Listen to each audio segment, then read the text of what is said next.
In this video, I'm just going to express some of my thoughts on the latest violence in the Holy Land.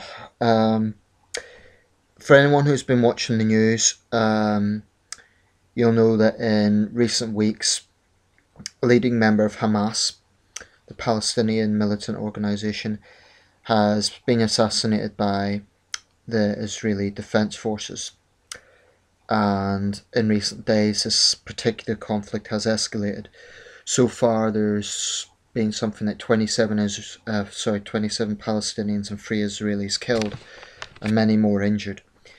I'd just like to express some of my thoughts on this. There's absolutely no way I can go into details in a 15-minute video about the very, very, very complex nature of the Israeli-Palestinian conflict and the wider Israeli-Arab conflict. But I'm going to say one thing in terms of this latest conflict. I'm 100% on the side of Israel. Let me explain why. Hamas as an organisation has absolutely no legitimacy whatsoever as a government because it does not act like a government.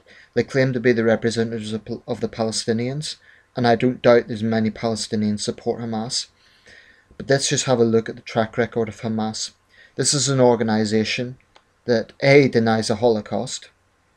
Leaving that aside, this is an organisation that has repeatedly refused to negotiate with Israel, has repeatedly refused to join the peace talks, has attacked more moderate Palestinian factions such as Fatah. There was that conflict a few years ago, the internal Palestinian conflict where hundreds were killed. Hamas has a brutal record in terms of human rights.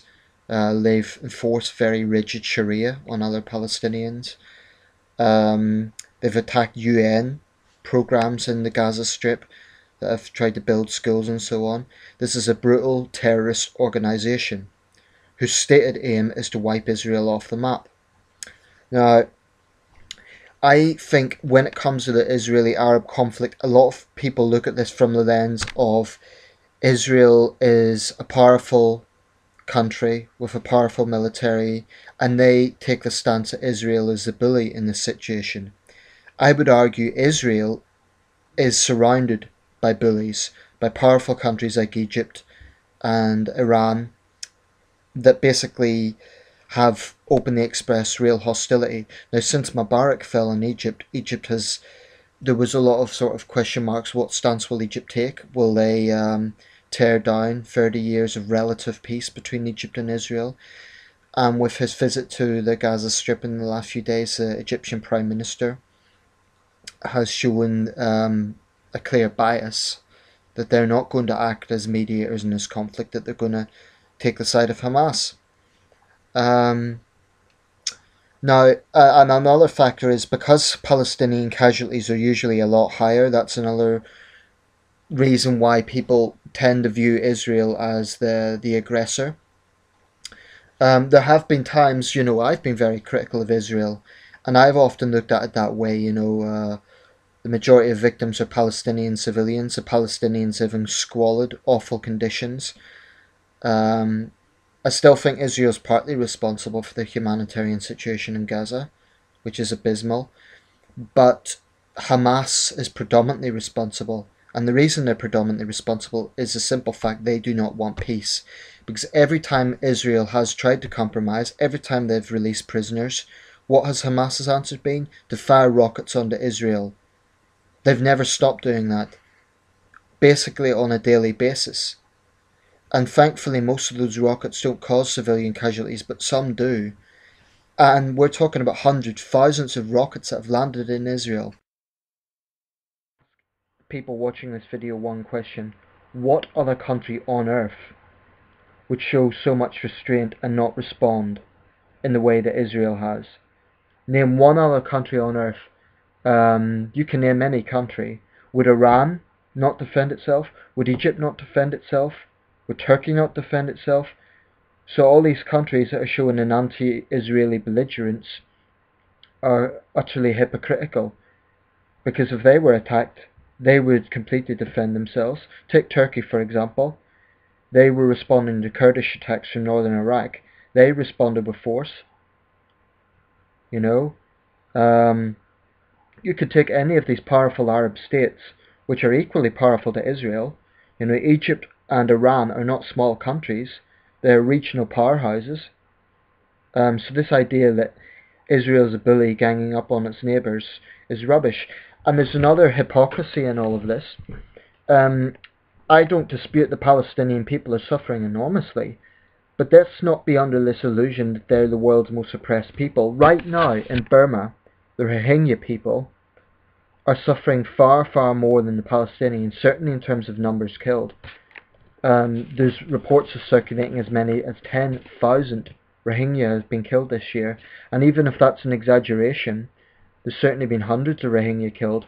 For those who don't know, the Rohingya are a Muslim minority who for years have been treated as outsiders in Rakhine State in Burma. Even though they've lived there for centuries, they're still regarded as Bengali immigrants. Bangladesh won't accept them. They're arguably the world's most persecuted people. So where is the Muslim outcry about the Rohingya? You know, I hear a lot of Arab I hear a lot of Arab outcries about how terrible it is the way the Palestinians are being treated by Israel. So where's their condemnation of how the Burmese are treating the Rohingya? There seems to be silence. That to me seems utterly hypocritical. If their concern is about their Muslim brothers and sisters in Gaza, where is the same concern for the Rohingya people? My suspicion is their real issue is not with the fact that Palestinians are Muslims, it's more to do with a bias against Israel. Because quite frankly, Arab youngsters are brainwashed from an early age into hating Israel and Jews. I mean, you just have to look at the amount of anti-Semitic, or more specifically anti-Jewish cartoons that sell in the Arab world. You know, again, this is hypocrisy. We see the outcry over the Muhammad cartoons, but you know, there's cartoons that mock the Holocaust. I'm sick to death of Israel being vilified as the bad guy in all of this, and I'm not saying Israel has always had its hands clean. You know, in the 80s, during the Lebanon thing, they definitely have a lot to answer for in the Sabra and Shatila massacre.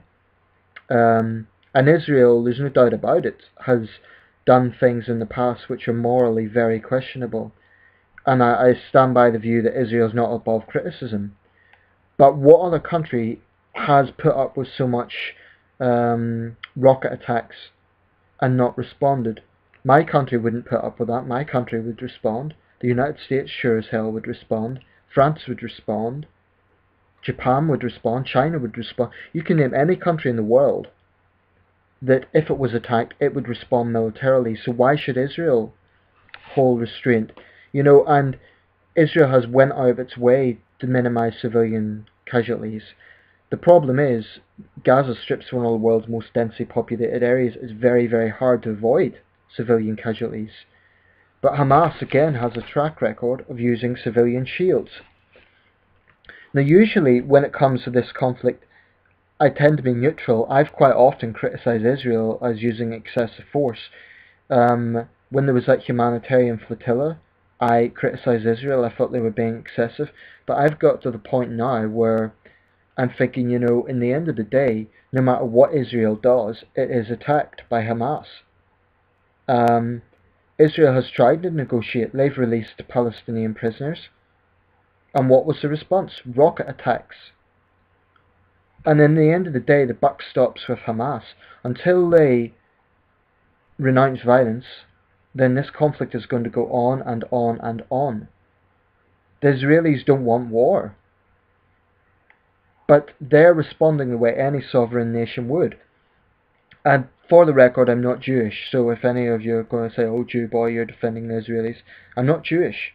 I'm not even Christian. I'm not a religious person. And I don't believe the state of Israel is above criticism.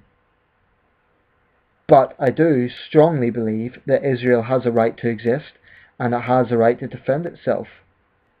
And frankly, I think a lot of Arabs are brainwashed by media that is fiercely anti-Israel and only shows one side of the conflict. What that media will show is Palestinian civilian casualties, and it's tragic that that's happening.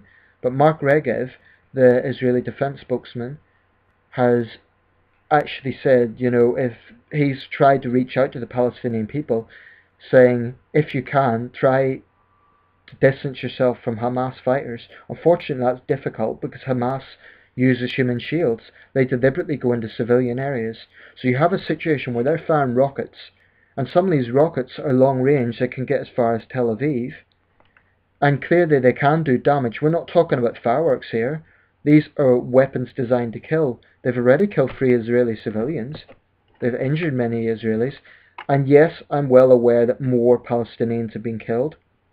Every life is precious, and it's tragic that Palestinians are being killed, but I believe their blood is in the hands of Hamas, because it was Hamas that chose to start this conflict. This conflict did not start with the assassination of their leader. This started with that leader sanctioning air raids on Israel. And as a result of those air raids, millions of Israelis are now sleeping in air raid shelters. And if this turns into a war, I fear there will be hundreds of deaths, mostly Palestinian, and that is tragic. I'm not desensitized to Palestinian deaths. What the Palestinians are going through is terrible. But I still believe this is the responsibility of Hamas. They chose to start this conflict by attacking Israel. I mean, do you people really expect Israel to just sit there and take it? The IDF proportionally is one of the world's best prepared armies, so it's just stupid to attack Israel. And Israel has a right to defend itself. And I hope things don't escalate. Egypt, if it has any diplomacy whatsoever, will urge both sides to restrain. I'm not asking Egypt to side with Israel. All I'm saying is, to be so biased at this stage in the conflict just shows Egypt it's not diplomatic at all. And they're going to tear up 30 years of peace with Israel, which is crazy. Why can't powers like Egypt, Arab states like Egypt, denounce the Hamas rocket attacks? Why do they never do that? Can someone answer that? Why do they not denounce? By all means, denounce Israel if you want, but at least be consistent. If they're anti-violence, then denounce the Hamas rocket attacks. My own theory is, frankly, some of these Arab states don't want peace. Their ultimate goal is to see Israel wiped off the map. And so long as that is their mindset, there's not going to be any peace in the Middle East. So long as these people want Israel wiped off the map. Israel is there to stay.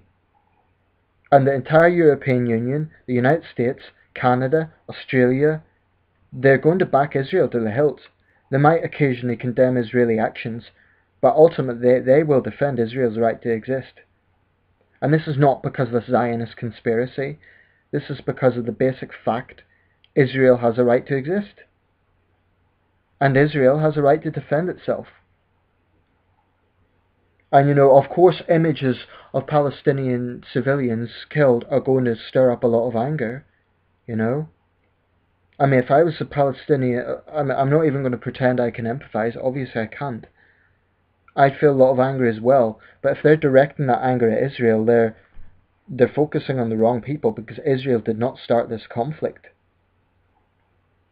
Hamas is 100% responsible for this. And I'm just angry at some of the sort of anti-Israeli rhetoric I'm seeing, because in the end of the day, all Israel is doing is defending itself as a sovereign state, as it has a right to do.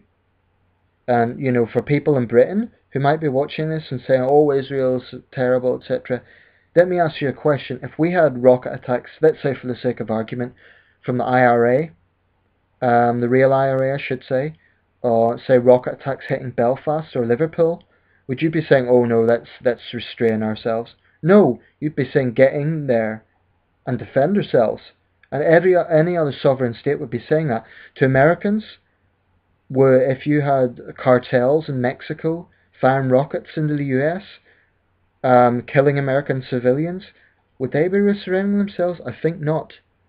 Russia never restrained itself when Russian cities are attacked by Chechen terrorists. China sure as hell wouldn't restrain itself if it was attacked by, let's say, Uyghur terrorists or whatever. The point is, every nation on the face of the earth has a right to defend itself, and ultimately that's all Israel is doing. The Palestinian deaths are tragic, but this is 100% the responsibility of Hamas on this occasion.